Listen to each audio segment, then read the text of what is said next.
Elona is a unique game for a few reasons, but to summarize it pretty easily, it's NetHack. Japanese NetHack. Now, if you do a little bit of Google Foo, you'll uncover all sorts of strange stories about situations in Elona. Hordes of pets, paper armor, creating vast estates of debatably legal labor, and of course, your pet little girl. But I was contracted to write the Unofficial Elona TTRPG with a bit of guts and determination, and here I am. It's a D100 system, but before you run away, let me explain. Elona has a ton of skills to work with, and here's no different. So I had to do a little bit of finagling to get it work. System-wise, it's exactly what you think. D100 roll under, but a unique feature of the system are gambits, taking a penalty to a roll to get a better result out of the roll by forcing a critical out of it. But you're not here for math, so how do we make a character? 14 different ancestries form the heart of the game, on par with Elona if dropping some of the meme options at the behest of the commissioner. However, let's make something simple, a Roarin. They're effectively an all-female group from up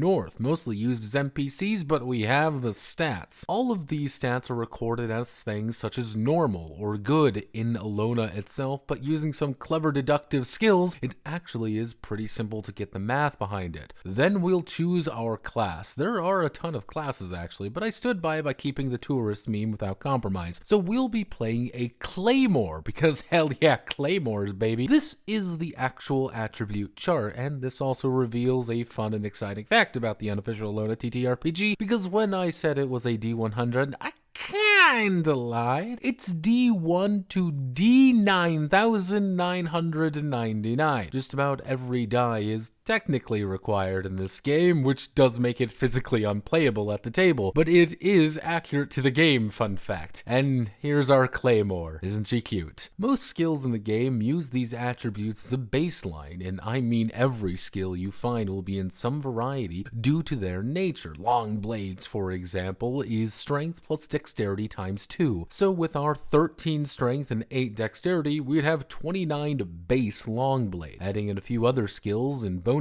we'll actually have a little bit over 40. Add some feats and then calculate our health and our mana, which can kill you if you overcast, which you will overcast a lot. And ta-da, you've made a character. I added quite a few different survival elements to the game, mostly to mimic Elona. The goal was to get people invested in preparing for a dungeon crawl, as having the right supplies and getting the right gear being just as important as having the coolest weapons. Mostly because in the field, resting, eating, and all of that is the only reliable way to actually heal. Moving quickly on to combat, I used a system of strike ranks, a very simple way of saying if your initiative, calculated through dexterity, perception, and speed, determines your acting order, then you actually get multiple turns. So if you have a 21, for example, you'll act on 21, but then you'll act on 11 and 1. But defending yourself consumes these ticks in combat, forcing you and your allies in a hectic dance of death with time and energy per combat round. Mixed in with an extensive spell list in every combat suddenly becomes a lot more hectic as swords are drawn and chants start being heard, suggesting you don't have some overpowered doom weapon in your arsenal. Well, gear is also essential to the Elona experience, and here's no different. While you have your standard potions and supplies, weapons and armor follow the IMQH system: item, material, quality, and hex. Item is pretty simple. What are we working with here? Our Claymore isn't too fancy, it's just a Claymore, right? But since everything is a bit weird damage-wise, our Claymore is actually doing 3d7 plus 6 by default, suggesting we hit with it. Armor works off a defense value system, adding all the armor together and determining how much damage is actually reduced, rather than a flat amount. So if we have 25 defense, we're actually reducing 3d6 damage. But material, 33 for weapons and 35 for armor. So let's say we have an ironed Claymore. We increase our damage bonus by +4 and weight, of course, but if we add, say, a ruby Claymore, which increases our damage die sides by +9, damage by +18, and to hit by 30%. So now our ruby Claymore, we're rolling 3d16 plus 24 to damage someone with a sweet looking sword. Of course, armor comes in varieties as well, including leather, metal, wood, and a variety of others. This means means leather coat, metal girdle, and of course, wood feather hat, as every item can be modified by material in some variety. Now, quality increases the pure number of values as well, making a potential going further and further. Of course, our ruby claymore doesn't mean much when it's shit, but a miraculous paper katana is looking pretty decent. Hexes are magical effects, both good and bad, and can affect gear randomly. And yes, this is every piece of equipment you have, so a blood-sucking sword is just as likely as a failure bedroll or a blessed bucket. Now, I haven't gone over everything, of course. This is a monster. It's almost cresting 100 pages, and it's still